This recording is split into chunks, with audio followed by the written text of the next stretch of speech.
Hello, and welcome back to your virtual tea time. I am your host, Tori. We are here with two total trailblazers of the golf industry, and especially in women's golf. We have Debbie Waitkus here, co-founder of Golf It Forward and Golf for Cause. Hi, Debbie. Hi, Tori. A little rub of the green, just move right along. Yeah. I mean, what can you do? I mean, it can't all be perfect. And we have Jane Spicer here, founder and owner of Daphne's Headcovers. Hi, Jane. Hi, good morning. Thank you for having me. Oh my God, it's a pleasure. It's been tough to get all three of us in the same room to do this episode, but this is a treat, and I'm so excited to share your stories. So thank you again for being here. Oh, I'm happy to be here. I'm tickled to be here. Yeah, this is great. And here's the thing. Jane was just at the Masters a week ago. So what a treat that was. Tell us all about it. Because it was your first time there, too. Oh, yeah. It was my first time. And like I was telling you, I just flew in from China doing Daphne's Headcovers 2025 designs. So completely upside down, time zone wise. But to walk in to the Masters, all my energy came back. Everything came back. And it's just, we've all been to a lot of golf tournaments, but nothing like this. Yeah. Nothing. I left the day saying I have so much hope for our country because everybody was kind. They were polite. They helped each other. The energy was amazing. It was so uplifting. Everything that you hear about it is true and then some. Yeah, I can't wait to make it there one day. And Debbie, you haven't made it there either. I haven't been there either. My husband's been, but I haven't. And he came home saying how small everything is, and everything's green everywhere. Everywhere. And so you don't get a sense of some of the divisions is what he was explaining to me, but the holes are on top of each other, but we don't get that sense other than when we see a player back off because of a putt, for example, because someone might be teeing off, or maybe you're teeing off and they back off because they're cheering over at the green, but they're apparently things are very close together. Yeah. So.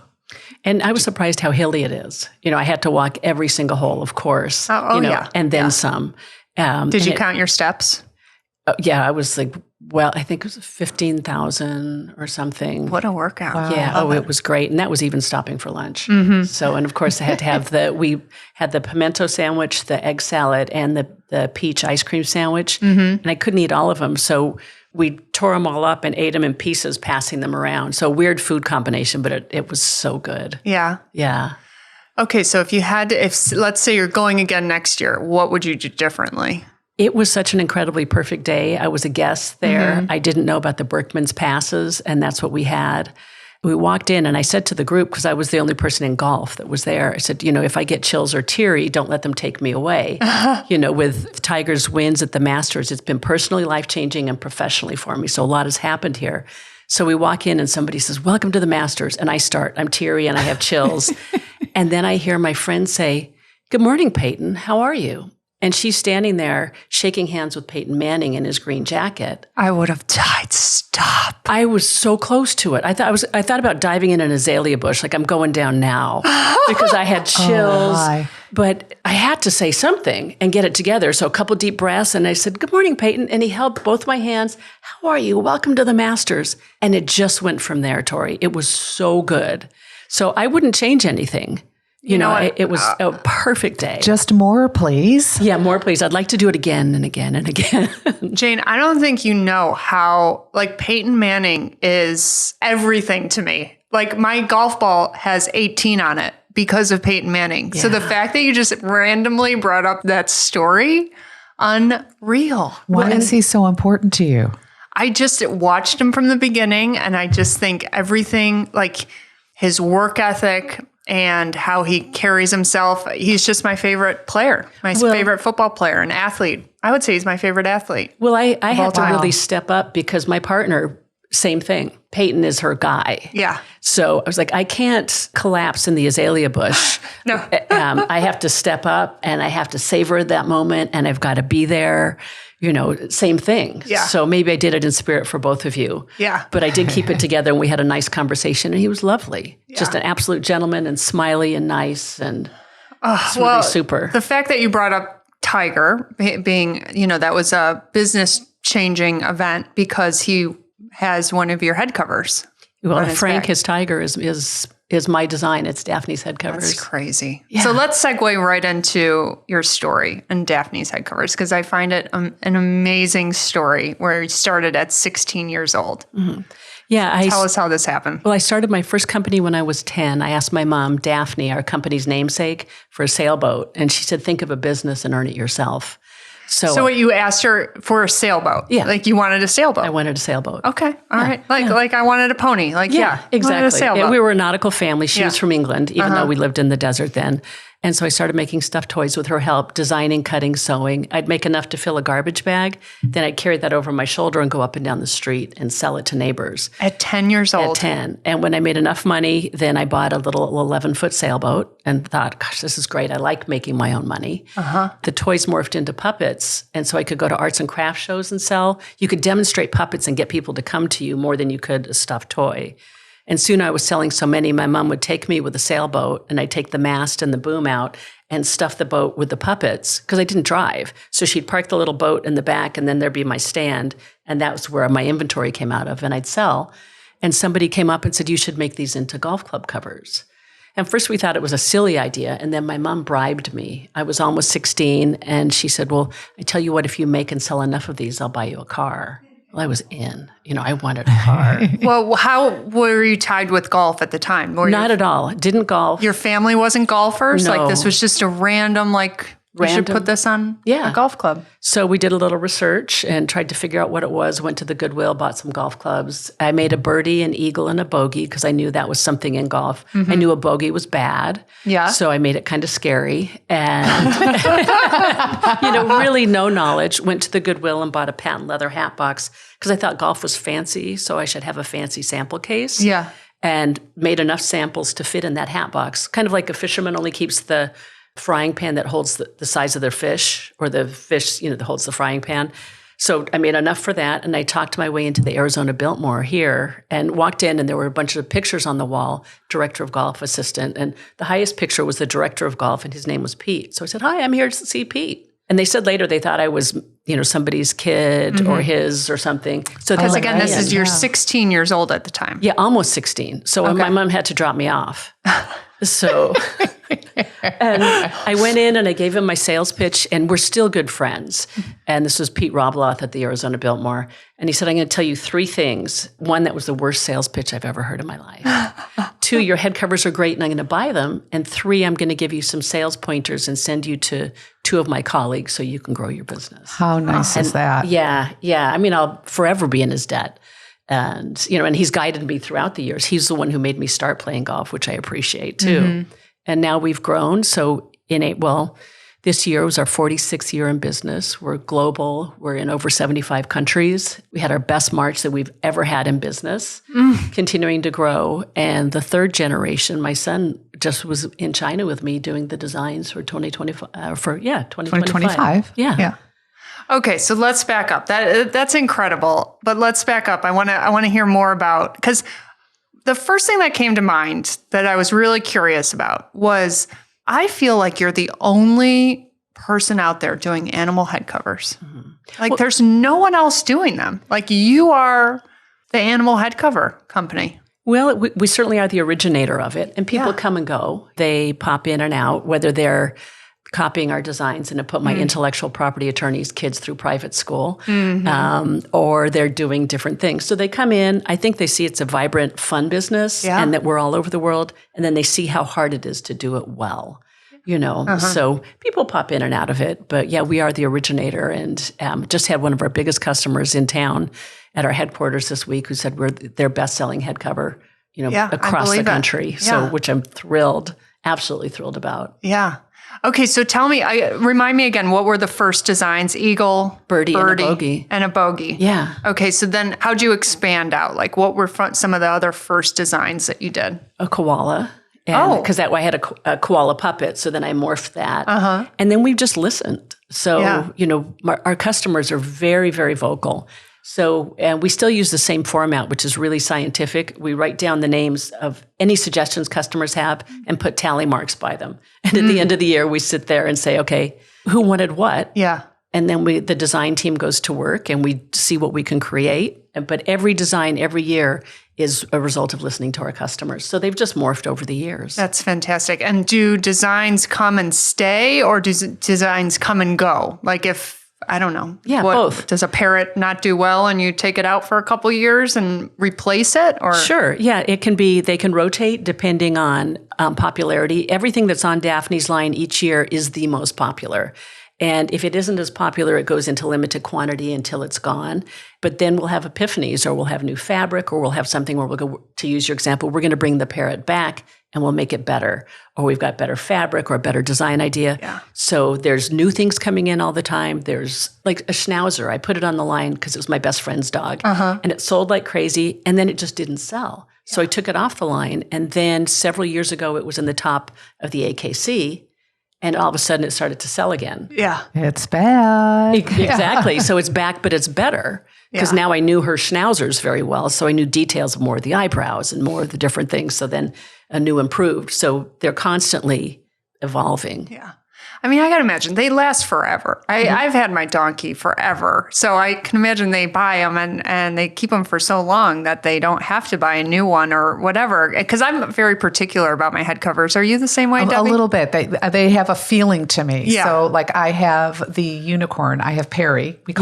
I call it Perry because Perry the parrot? Well, it's periwinkle colored, and it's from LPGA USJ Girls Golf. And I have my little owl hybrid cover with this string of pearls, which is something that Jane created in honor of Marilyn Smith, who loved owls and always wore pearls. So we've used that as a fundraiser, and Daphne's has graciously donated some of the proceeds of the sales of that head cover to the foundation. And when Marilyn passed away, she actually had, I think it was the sloth, on her bed. Yeah, on her hospital bed. Yeah, so Daphne's had donated head covers for Marilyn's Pro-Am and a certain number for last place. And that year, I think we picked the sloth. And so Marilyn decided she liked it so well, she was keeping one for herself. So we brought it from her house and set it on the bed with her so she would be looking at that sloth. Yeah. So they're just joyous and comforting, and then there's like a relationship with the head covers, right? That's why you say you're particular. Yeah. But I do love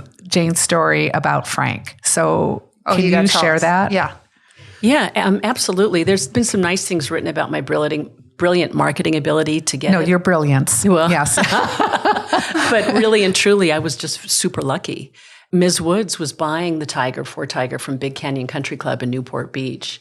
And, I'd heard that he was doing well and heard that he was doing more and more. And this was when he was a junior. Yes. Then he won the Masters for the first time in 97. And Daphne's head covers grew 400% in a quarter. Because he had the Tiger on, and I hold the copyright. So, we're the only people that could produce it. So it was super exciting. But it was so overnight that one day we got a phone call. And this is when I was just really hiring anybody that would work for me, and if you had a pulse, you were qualified. Yeah. Well, because you were scaling at such a large rate. It's like, it was a crazy time. My mom had suddenly passed away, and I had an infant on my hip and was working all the time. So it was madness. And I heard a phone call where somebody said, well, I don't care if your name is Mrs. Woods. We don't have any tigers, and you can't have them, with that attitude. And I let out a yell, across the house that was currently our office. The fax machine was in the kitchen, and the file cabinets were in the bathtub. And I went running and I grabbed the phone cord. I've got that vision, don't you? Yeah, we all start somewhere. Exactly. And the phone cord was there, and I pulled it out of her hands. And the phone's bouncing, bonk, bonk, bonk along the floor. And I'm like, no. And I picked it up. Hi. We have tigers. We didn't have any tigers. Yeah. But there was no way. Hi. And that was my first conversation with Miss Woods. And we had a lovely conversation. And said, I'll get you them. And since then, and I still have it now, I always keep 6 tiger head covers locked in my office. Yeah. So that'll never, ever happen again. Obviously, we've gotten inventory and things under control. But so we've just steadily grown over the years with Tiger and his family, and, really been blessed to form a relationship and be on his bag through everything. Yeah. I think you told me that does she embroider something into each one of them for them or something? She does because she couldn't always travel with Tiger, and she wanted him to know that she was there. So on every head cover in Thai on the back, it says "Love from Mom." So, and there's so many things that I love about Tiger, but as a mom, this one touched me. When he signed with Titleist, we were mass producing the Tigers with the embroidery down the back, but he only ever carried the ones that his mom did. It was like, no, I don't need that one, which is the one that my mom did. Yeah. And now Charlie carries it. And we said, Charlie, what do you want to carry? And he thought about it. He said, I'd like to carry the Tiger too. But Ms. Woods embroiders love from grandma in tie on the back of his. Oh. Isn't that nice? That's so sweet. Yeah. There's a story behind the story. Yeah. It must be really fulfilling to make a product that means so much to people. Like it's not just me buying a shirt to wear. It's like I buy the donkey because it means something to me. Yeah. And it's on my clubs of a sport that means so much to me. Like it's very special. Oh, I love it. And we call them love notes, and we get them all the time at Daphne's. He's been on the board for in England forever, in Scotland rather. Yeah. And he's carried. There's a lot of royals. I know. It's like I can't remember what it is, but anyway, on his very, very formal stationery. And it was a love story essentially about his head cover and how much it meant to him and the things that he had done in his family. And Daphne's head covers have a lifetime guarantee. And there's a phone number inside. So first of all, we got a phone call that this was coming, and it was from his secretary. Then we got an email that the head cover was coming, and that was from him. And then the head cover came, and we had to sign for it. And it looks like it's been in the Scottish weather for a very long time. And it was very smelly and very worn out. And there, in this like old man's handwriting, was a whole love note about how it had been with him through all kinds of different things, and through his dad who had passed and his son. And please, please, please don't replace it.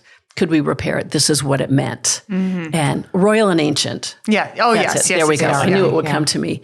So we get things like that. So we did. We had to basically rebuild it to make it, because it meant so much to him. Yeah. And so of course I included a note and went back, but we get them daily. And so to your point, it means so much that we make people smile, that it's multi-generational. It's a touch, whatever your donkey means to you, or, the owls mean to us. Yeah. So it's become something so much more. And I love that. Yeah. Yeah. Absolutely. So tell me I'm so curious about when it started to scale. And you said you had the filing cabinets in your bathtub and the fax machine on your kitchen countertop. Tell me about, you started this business as a 16-year-old. Did you get the car? I got the car. You got the car. Yeah, bright red Volkswagen Bug. Yeah. And how did you go to college, or did you just go all in on the business? Like, how did you build this? Like, what did it look like to what it is now? At first, it was just my mom and me, designing, sewing, cutting, selling, doing everything. And she was my mentor and my foundation, and kept on pushing me to do more. And when I went to college, I continued doing it, but quite frankly, basically for beer money. Yeah.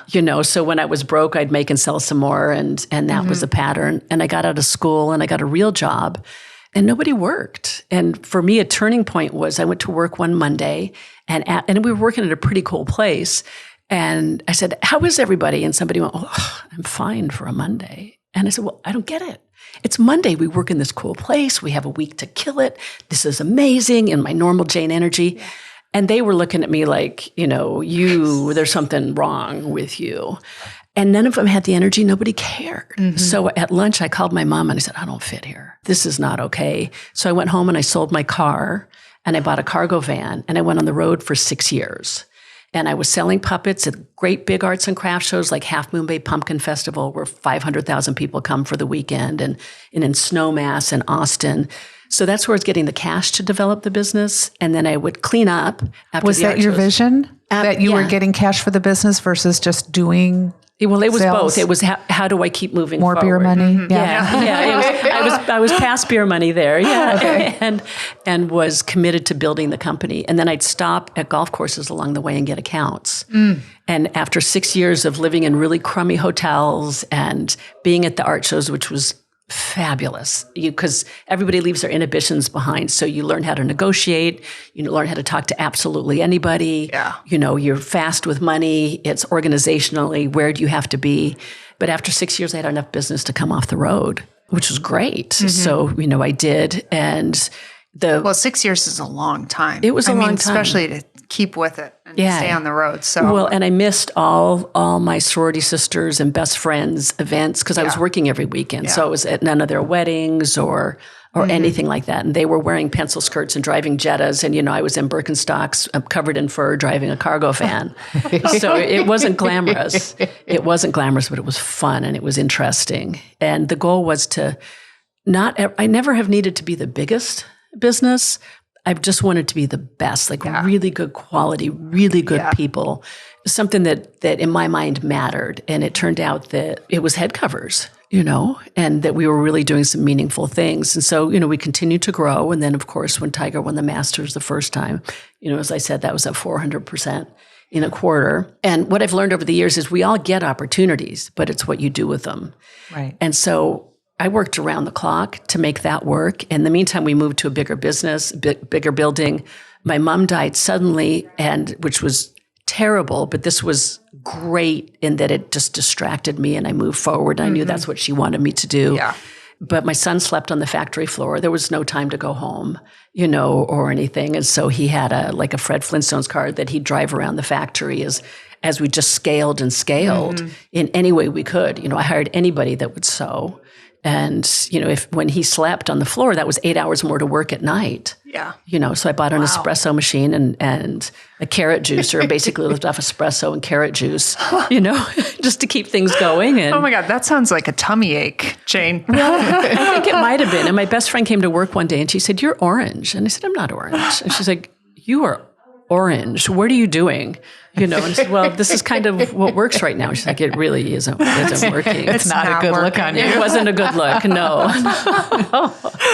Oh my goodness. I commend your perseverance and that's really what it takes. Yes. And it's most times we just don't realize that behind these companies, and especially small businesses like yours.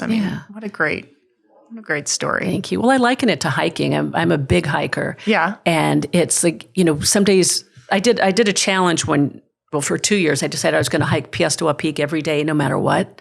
And for 2 years? For 2 years, yeah. I don't know what the thought process was before then. But you weren't orange. No, but I wasn't orange then, yeah. So I would get up every morning and I'd hike it. And what time? Sunrise. Sunrise, okay. So in the summer, 4:30 in the morning. Yeah, yeah. And some days I'd hop out of bed and I was ready. And I would go and I'd go up and I'd go back and the time was great. And other days I'd, wake up and the alarm would go off and it was awful. And I'd still do it, but I would trudge up and down it. And there were some days that it was so good I would do it twice. But that's business. That's what business is like. You get up and do it every day, put one foot in front of the other, no matter what it's like. When the days when you're heavy and your energy's low and there's every reason not to do it, if you still get up and do it. It's no different than hiking. If you're going to do it for a long period of time, some days are absolutely miserable and some days are absolutely fantastic. Yeah. But you have to put one foot in front of the other. But here's the thing, Jane, you're not going to get away with not talking more about this 2-year marathon you went on. So every day. Every day. Sorry, I still call it Squaw Peak. Well, I do too. I was so proud of myself for remembering Piestewa. Okay, Piesta, is that what it's called? Piestewa. Yeah. Okay. Yeah. Tell the listener about that hike because, they might not have ever done it. Yeah. So for me, it takes me an hour to get all the way to the top. It's steep. It's a lot. So. It is a lot. It's in the center of our city in Phoenix. It's a beautiful hike. It goes straight up to a summit, and this was before they did some paving on it. So it was just dirt, and there were just a few of us that did it every morning, and it was just up and more up, and then you get to the top, you see the city, yay, kind of high five yourself, and then come back down. So it was. The timing would vary. My time, it could be. What was your best time? I don't remember. Well, how much time would you allocate? Well, I just did it till I got it done. I always had, at that point in my life, I felt like I always had a hand in the small of my back pushing me forward. There was so much to do and there was so much I wanted to do and so much life to live and go. So I always woke up in a hurry, even if I felt like, I don't think I can do it today. Or I didn't do laundry, so I was wearing the same thing I'd been wearing for 3 days, But I would just get up and do it. I'd check the time and then that dictated my sense of urgency for the day. On the slow days, I was like, okay, now you're going to pay for it all day because you're behind. On the good days, like, oh, yes, let's go. Yeah.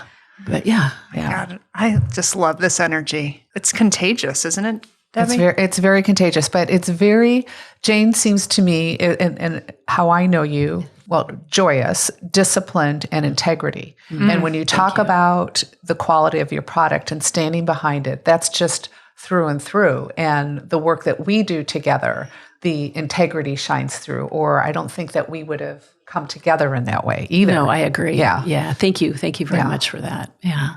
And how about the fact that she thought 2 years? Like, why not 1 year? 1 year. It's Why not quite a month? feat. Yeah. And not the summer. Thank you very much. Yeah. Oh my goodness. Well, it doesn't surprise me one bit. And that's good. It is a great analogy. Like you got to wake up every day and just show up. Yeah. And just move forward, keep moving forward. Yeah. Yeah, so it's been good, and like I did a spin class this morning and they were talking about the difference between our comfort and our calling. And comfort is so easy. It's so nice to stay in bed with a cat or the dog, It's like, it's delightful. This is great. Yeah. But then what pulls you more, that you're missing your calling or that you're staying in your comfort? And for me, if I stayed in my comfort, the call for what I needed to do was so much greater than staying in the comfort. So sitting in the discomfort for my calling has always won. Yeah. Well, and then there's a different appreciation for the comfort. Yes. Yeah. It didn't take me until, maybe my early 40s to be able to sit in comfort comfortably and go, okay, I've worked really hard. I can just relax and just be in this peaceful space. But I had to really work to do that, really go to yoga and meditate. And after driving myself so hard, learning how to just sit and really, really be in that comfort and appreciate it, like you said. Yeah. So let's wrap the conversation about Daphne's up by saying, so Nelly Corda also a legend in her own with 5 wins in a row right now. Isn't that wonderful? Yeah. It's awesome. What head cover does she have on her bag? It's a dog, isn't it? I just saw her. Well, they have a doodle. So she's got a doodle, but she's also had some John Daly head covers that John gave her, and they need some adjustments. So we've been going back and forth, but she's been rather busy. Yeah. She's taking the week off. Well, there you go. Yeah. So she's going to send them back and we'll adjust them as they need. But yeah. So I mean, your head awesome. cover, your piece that you created from this ground up is like with her in this monumental spree that she's on. Yeah. I mean, it just gives me unreal. chills. Yeah. It gives me chills. I'm Yeah. always And so think proud. about the connection that you said you have with your head covers. She's got to have it with hers too, right? Yeah. No, that's why it goes a whole nother level. Can you give us a sneak peek on 2025? Like maybe one that you can, no? Okay. I just, or a hint? There'll be a canine and a feline. Okay. I like it. And then we have a just for fun category that has things like our pirates and our dragon. And we're really leaning deep into that. That seems to be our 30, 40-year-old male that they really love. Yeah. So some of those are coming in. And our big hit this year was our money bag, which is a money bag. And then we did cloth money coming out of it. But the center of the dollar bill is Frank, the tiger. Oh, that's so perfect. Yeah. So some fun things like that are coming. Do you have a pit bull? We did. The pit bull came and it went, and then it I might have come to say, again. because the most popular dog out there right now is Miss Peaches. Have you seen Miss Peaches? She's lovely. She is lovely, and I actually have 2 pit bulls that are the same as Miss Peaches. The gray and the brown. and small. They're mini pit bulls, Yeah. and they're 2 girls, and they're dolls. So I don't know. Maybe the pit bull will be striking many sales. Yeah, well, maybe you could. You heard it here first. That's right. Yeah. Right. Well, you have a friend at Daphne's. Maybe send me some pictures and help influence the way the look goes. Okay, I like it. Yeah. I like it. All right, so let's transition into the other sector of giving back also. So you guys are both co-founders of Golf It Forward.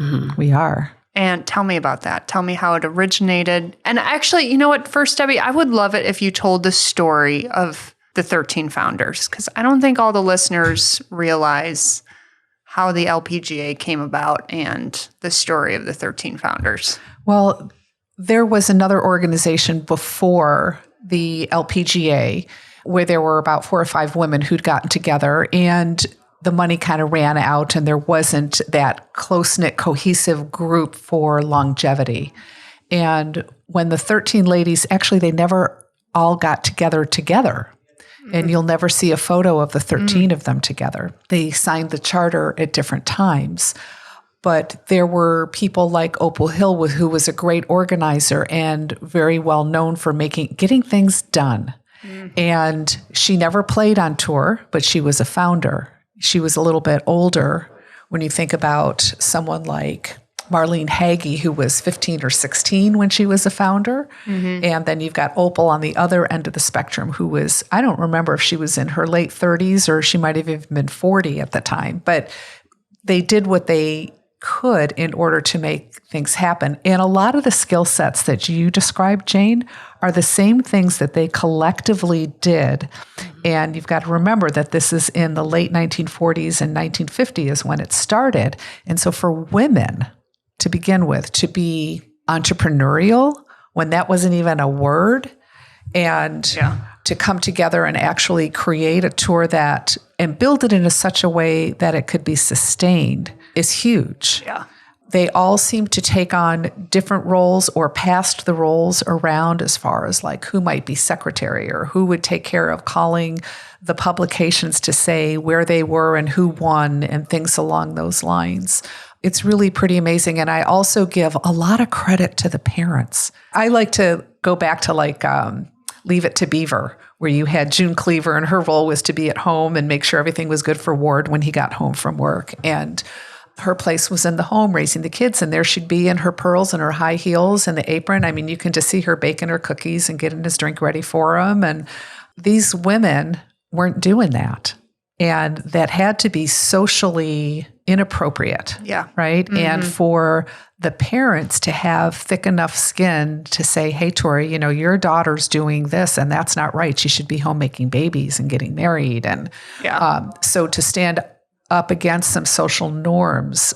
I was an anomaly growing up in the 60s being a tomboy. I mean, they were ahead of me.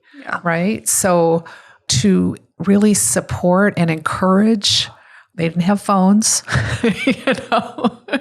It was just a different day. So the fact that they were able to accomplish what they did, but the skill set, like you talked about, being on the road for 6 years and getting those sales, getting business. Those relationships. And that's really what it's all about. So they would talk to the head pro, thank the business leaders. They would do fashion shows for whether it was the Rotary or the Lions Club or the equivalents back then, in order to generate interest so that people would support with a little bit of money as well as come out to watch the ladies.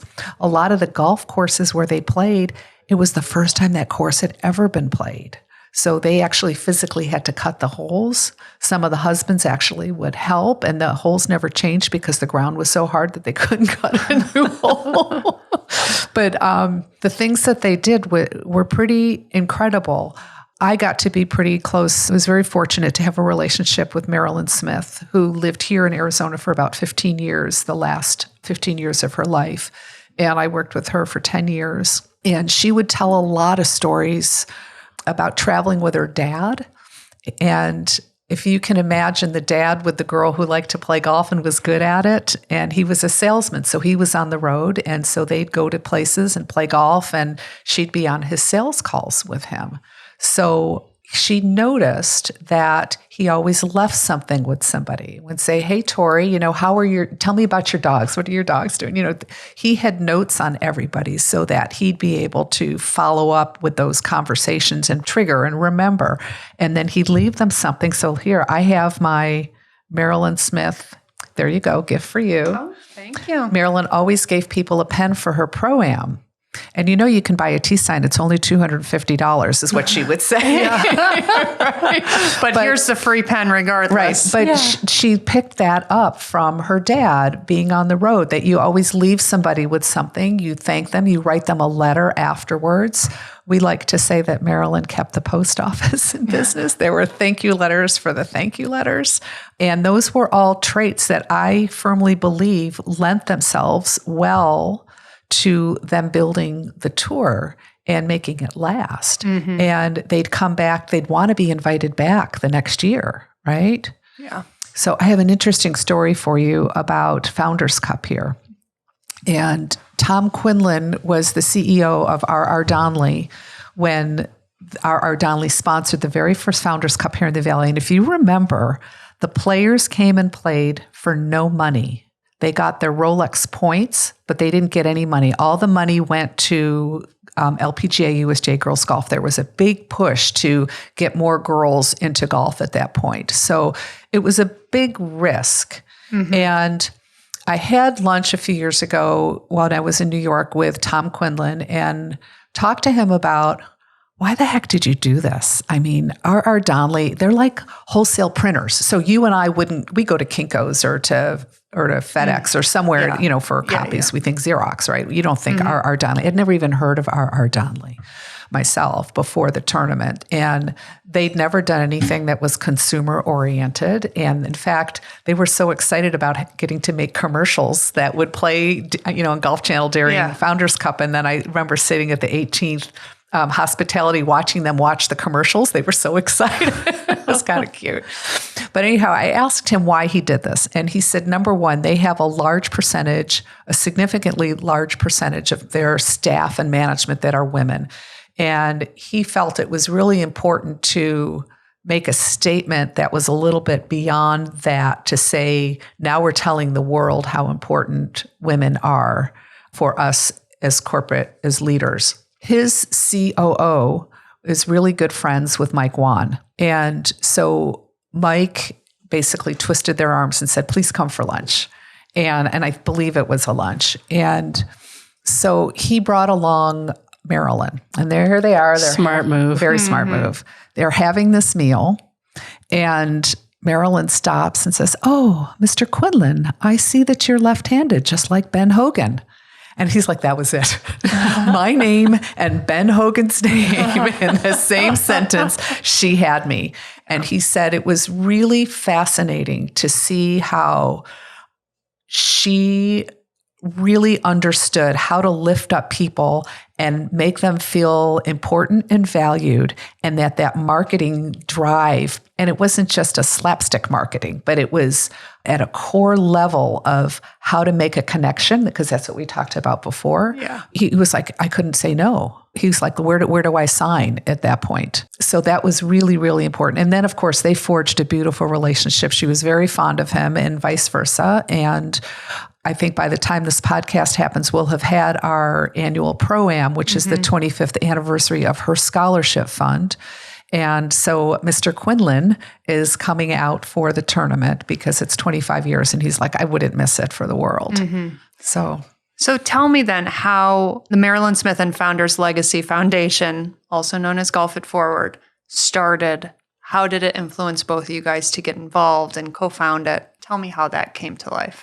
Passion, love, which is probably with anything that we do, right? The Marilyn started her scholarship fund in 1999 when we were all worried about our computers crashing and life stopping. She was worried about girls getting to college. Yes. And the money is housed via the LPGA Foundation. And so as time has gone on, I think the LPGA Foundation has some bigger fish to fry with girls golf and their leadership development program, leadership academy and whatnot. And with a group of like-minded people, we've been busy helping Marilyn fundraise. So the money's coming in and they could then focus elsewhere. And so it became very clear as Marilyn is passing and aging or going to pass soon that we needed to do something a little differently so that we could be doing the money asking in a different way, especially as a 501c3 being housed in Florida. It's a little difficult to get things here locally in Arizona when everything's out of Florida. So we decided we wanted to control our own destiny a little bit more, not be subject to their workforce saying, you know what, we only have the bandwidth to do 5 scholarships this year. We can't do more than that. It's like, well, we've been doing 30 every year. And I think it's a good problem to have. So we'll figure out how can we help augment what you're doing and we'll roll up our sleeves. I know we both evaluate scholarship applications. I call schools to make sure the girls are actually matriculating there and been accepted on the golf teams. I mean, we kind of take on a lot to make it happen, but it just became clear that we needed to create our own thing that was really focused on Marilyn and not diluted across other focuses, if you will. Yeah. So we started that, and Shirley Spork, who is another LPGA co-founder at the time, she was a co-founder of the foundation as well. And I'd love to say there were 13 of us, and maybe there were, but I want to say there were maybe 10 to 12 of us who were the original co-founders of the organization. And then we did a DBA and changed the name, or did a DBA as Golf It Forward, because as far as Marilyn Smith and Founders Legacy Foundation is a mouthful. Yes, it is. It is. And it doesn't really speak to what it is. Yeah. So Golf It Forward is really about what it is. If you're moving forward, you're coming from someplace. And this is really all about keeping the past relevant and moving forward, and keeping them relevant, forwarding their legacies, especially through the scholarships and these girls. We have gathered the girls during COVID. We were doing Zooms with them, and including Shirley, which was really lovely. And we talked about creating this little sisterhood of the girls. And so I know Marilyn is smiling on all of this. And they named themselves for their sisterhood Marilyn's Pearls, because Marilyn always wore pearls. Yeah. So not only do they have each other as a sisterhood or a mentorship community for each other, but now we've gotten some business organizations involved to provide leadership training, entrepreneurship training, life balance training. Sandra Gall offers up head coaching for the girls, for the first-year girls. It's way more than just getting money. We've connected them together, whereas they weren't tracked before, which I think in building a business, because it really is a business, you need to be able to do social impact reporting and say, what's the difference that these girls are making in the world? Why, where's your money going? What's the impact? Yeah. And so that's what we're doing. Yeah. So we also have a lot of the memorabilia.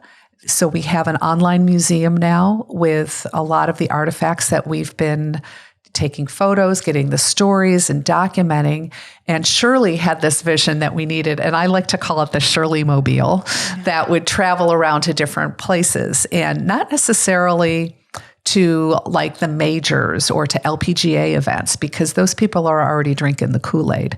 But let's get the stories to NCAA events, and let's have an interactive engagement piece. We have, for example, the video of Marilyn was the first woman to broadcast a men's sporting event, which happened to be a U.S. Open. And so we have video of her.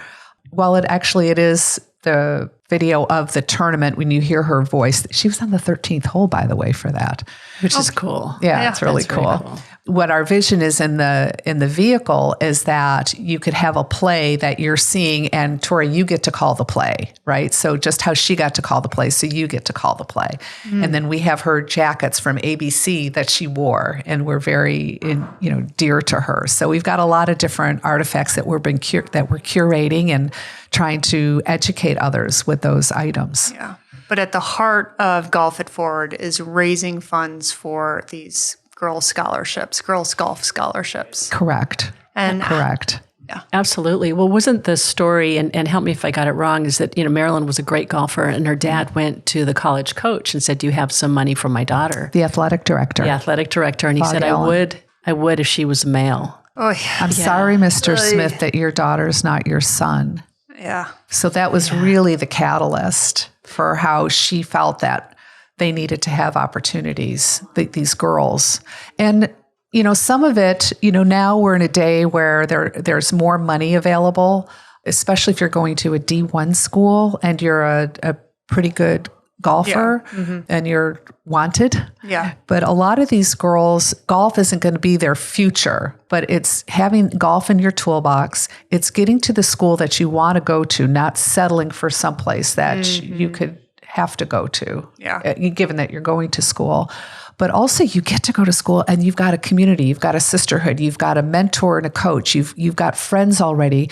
And now you've got a platform from which you can grow with confidence, as opposed to being that wallflower and not knowing if you belong and that type of thing. So I think she was very forward thinking in what she was gifting to these girls. She wrote to all of them. She wrote to every single one of them and was a pen pal with them. And now what are there, like 10 or 12 of us that write to these girls once they, absolutely. Because it takes that many of us to do what she did. Mm-hmm. That's a good point. That's what I was thinking about with her motivation, her integrity, her joy, her grace. But it does take the whole group of us to just, and we don't fill her shoes, but touch on to be like Marilyn and do the work that she's doing. You help carry her legacy. We help carry her legacy and hopefully make her proud. I think that we are, but she did really important work and did it with grace and warmth all the time. She was always forward thinking. So founder of the LPGA, the teaching division started under her watch. And this was really Shirley's thing. She's like, look, I'm not making big money out here. I don't win the tournaments and there's not a lot of money to begin with. I mean, the first year on tour, the total prize fund money, do you have any idea of how much that was for 13 events, by the way? The total for all 13 events or just one event? No, all of them. Oh, geez. 10,000? 50,000 for the whole year. Yeah. Yeah. And she's like, and that's not enough money for me. So she had gone to Eastern Michigan University and had a PE degree. And so she thought, if we could get a bunch of women and teach them how to teach, and then maybe they'd even teach some people who could come and compete with us. Now you have another career path, right, for these women. And so it passed the second time around once Marilyn became president by one vote. And now look at it's a career for how many thousands of women in the LPGA as LPGA professionals. That happened under Marilyn's watch. She did the very first senior event, which was in Las Colinas in Texas in 1987. And she, again, had a vision, what's going to happen for these women? We need to have another place to go, to play. She was always very, very forward thinking. And so the fact that we chose Golf It Forward as a name is pretty it's coincidence. Perfect. Yeah, it fits. It is. fits. It's spot on. And I think about, we still have, I kept all of Marilyn's notes and quite a few of them are on the bulletin board in Daphne's break room. Because I just want my team to see, here's somebody who was super, super powerful, but never lost the personal touch. Yeah. How do we touch people in a meaningful, kind way that is more than a quick text, hey, thanks. Yeah. It's a differentiator today in business. And I think a lot of those skill sets are things that we can all learn from. Yeah. Well, you just said, especially in today's age where we're all like this, like actually getting the personal touch means probably more now than ever. Oh, and I think it's extra important now. It was, look what she did then when that's how people communicated, but she did it better than everybody and more consistently. Talk about 2 years of hiking. She did many, many years of making things better for women. So, if we can reach back into that and touch each other in that meaningful way, personally looking into each other's eyes rather than into each other's phones, that community and connection is so powerful. Here's an interesting little thing about her. I would drive her we were at the CME tournament. So we called it gallerying, right? We're following the players she wants to follow. So we're on a card, and on the front of the card has a sign, LPGA co-founder Marilyn Smith. So people would come over to see who she was, and they'd come up and say, thank you so much. She goes, I had a lot of help. So tell me, that's a beautiful pink top you have. Where did you get that? That looks so good on you. And where are you from? And so you might tell me that you're from Rochester, New York. Are you from Rochester? Oh, yes. Mm-hmm. And, they have this great golf course there. And then on the third hole, these women crossed the country in their cars. They played all those tiny little towns. So she knew your town. She knew about the golf course. She could tell you something about that hole. I birdied that hole. And I was in the trees on the right-hand side, and I punched out, and I left it right there. And so you felt like you had that personal connection with her, and that you walked away with a friend, and she's just reeled you in and never let go. And then next year, we see you again, and she knows exactly. Oh, Rochester girl. I can't even begin to tell you people would have times that happen. Wow. Well, what's the goal for Golf It Forward? At least this year. What are we working on? It's a passion project for both of you. So where's it headed? What we have coming up, and that will have happened by the time you're listening to this podcast, we have the Pro-Am that's happening. We have a 2-day senior open that follows. And that's got a $100,000 purse to it. And we did not land our purse sponsor. And we raised the money, though. And so we want to come out of this and moving forward to have perhaps a 3-year commitment so that we can keep the senior event as part of this, because I think it's so important. Since Marilyn started the first senior event, we want to continue that legacy. And there aren't enough senior events right now for these, especially the legend players, to be playing. So we want to try to maintain and keep that going. In addition, we want to further our work on the museum component to be able to start working on that physical Shirley Mobile, if you will. And then on the Pearl side, we're looking to solidify more of the mentorship component. We're working with women in the golf industry who also has, and I know I don't know if you're a member of Women in the Golf Industry. We need you in the ranks. Yeah, I know exactly what you're talking about, though. So we have a mentorship committee in that as well for our big girl members to be able to give back not only to each other but to the younger generation. So that's been a really nice fit. So in solidifying some of that as well. I think, we're definitely growing out of our garage, but we're trying to grow in a big way to make a difference. Yeah. Well, as Jane can back up, it starts in the garage sometimes, and the bathtub. And the bathtub. And the bathtub, yeah. Absolutely. Well, I think if we can continue to lift women, we all need to. Oh, yeah. And lift girls and let them know where they need to go and where they can go and what's possible, and all support each other. I think that would make Marilyn very, very proud. And, it's hard for any LPGA player. It's a hard life. And that she did it was even harder then, because they were setting up the course and things to show that, use her as an example, and then for us to give them a little boost along the way, and then say, hey, when it's hard, you can come in and call and we'll support you.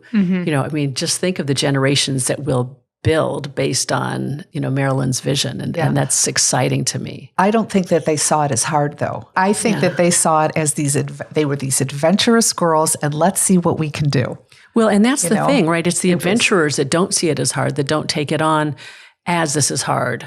This is what we're doing. It's that hiking day that was like, you're ready to go. That's right. It's I'm ready. I can do it today. Exactly. Yeah. Yeah. Jane, what's the goal with Daphne's? Well, we just hit our 46th year in business, and we're going to 100, and to continue to grow and do the good things that we do. Our core value, which is something that my grandmother used to say to my mom and my aunts and uncles, and my mom said to me, is we must do good while we're doing well. So that's hugely important. We do a lot of scholarships. I was in Africa last year building some wells because the women walk for water. So continue doing some different meaningful things to not just support women, but just to support people, and do that through Headcovers that, make people smile, do something really meaningful, and just continuing that legacy. And Jane doesn't just do scholarships with Marilyn, and Tori, you do too. So thank you very much for that, because you sponsor one every year. This past week, and I know that you're going to listen to the YouTube, we interviewed the kids for the first tee for their scholarships for the end of the year, and Jane graciously does a scholarship, or Daphne's does a scholarship for the first tee of Phoenix as well. So lifting up all these kids. And, for me, I feel like these are our future leaders, and we're going to be okay. Yeah. We're going to be okay. Well, and part of this episode, I wanted to inspire the female golfers that are listening. If they do have a ladies' league that they participated in, and they're looking for somewhere to give, somewhere to support. I just want to give them more options. Yeah, this is really good. I'm so glad you brought that up, because that's actually one of our focuses this year too, with the ladies who are coming in to play for the senior event. Carla Glasgow, who is a legend player, maybe more of a pioneer. She's in her early 80s. She played with some of the founders, and she heads up our LPGA professional area, where we try to get these ladies to take the founders home and do something in their communities. Like maybe they can do a Founders Day and raise enough money, whether it's the course of a year doing 50/50s or whatever, to generate money that would therefore do a scholarship by the end of the year at $5,000. So we want to take the founders home. So that's some messaging that we're doing at this year's event for the ladies as well. It's a great idea. Yeah. We have a website, which is pretty easy, golfitforward.org. And you can get a little bit lost looking at information about the founders and the pearls and whatnot, but there are ways that you can get involved. There's the lovely donate button. And at the time that you're listening to this, we do have an auction going on that will be closing on May 5th and a raffle on May 6th. And all of that, if you just click on the auction button, that'll take you to everything as far as that goes. There's a lot of fun information, and you can get some great cool golf trivia too. Absolutely. And all of that information plus Daphne's Headcovers website will be in the show notes so that you can just click on it right from there. Oh, good. Thank you very much. Ladies, thank you so much for sharing your story and coming here today. I really appreciate it. And everything you do for women in golf. It's a big deal. Well, right back at you. I like to say that, it takes a village, and we really have a good one. And I so appreciate you being able to put this out to the universe too, because it makes us all even better. Absolutely. Thank you very much, Tori. The women's golf is growing, and it's been like a slow burn for years, and it's picking up steam, I feel like. I should tell you, when I first started with Golf for Cause doing events, and I had just transferred out of corporate to golf, and I went over to a particular golf course, and I said that here I had this vision for an event that we would do 9 holes at the end of the day. Our prizes would be all gift cards, so they're going to come back in and they're going to shop. And I do need to use some of your instructors so we can throw some money at them, and then we'll do food and beverage. And their response to me was, well, we don't do 9 holes. We don't do 9 holes. And I just thought, this is not I was a businesswoman, right? This is not a business model that's sustainable. And you have unutilized Tee times. Space. So let me fill it and let me give you more money. But at that point in time, 9 holes was a bad word, and that we just don't do it. We just don't do it. And look at where we are today. So you talk about moving the dial a little bit with how there's a trajectory for women's golf. And well, there's a trajectory in the golf industry too, to consider other things than how it's always been. Oh. Right? Yeah, I'm really proud of our industry for that, because as a 16-year-old salesperson, can't imagine that. Yeah, walking what you went through. All the male golf pros and things, and seeing where it's come and what's happened, and how many of our friends, Deb, own golf companies, meaningful, good golf companies. And look what you're doing, Tori, and that we're making it the norm. And then now I think our job is to lift everybody who's doing it. And we've had the struggle. So maybe instead of them falling 2 times, they'll fall once, and we can help them lift them up. Or if they fall twice, we'll say, that's good. Keep falling, dust yourself off. Yeah. So we've come a long way. And that's part of the power of women in the golf industry. I feel like, and have always felt like, I could pick up the phone and call anybody and say, I have this idea. Do you know somebody, or has this been done before? Or what's the good, the bad, and the ugly? And it's really about those connections. And it's an organization that really built itself on doing exactly what you're saying, Jane. I think it's important to still fall so you learn your lessons 100%. In certain ways, but you can minimize the blow a little bit and then create some allies. So well, and you need to know that you should fail repeatedly, and have people around you that can share their failure stories, because without that, you don't get any grit or resilience, but that you're going to be encouraged to get up. Yeah.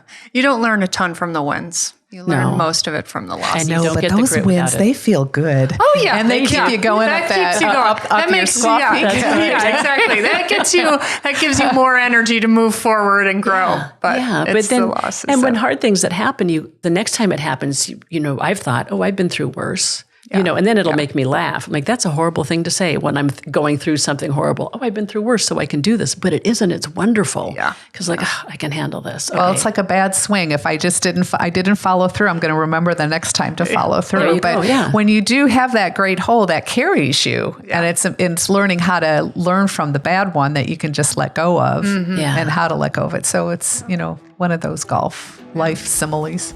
Oh, there's many.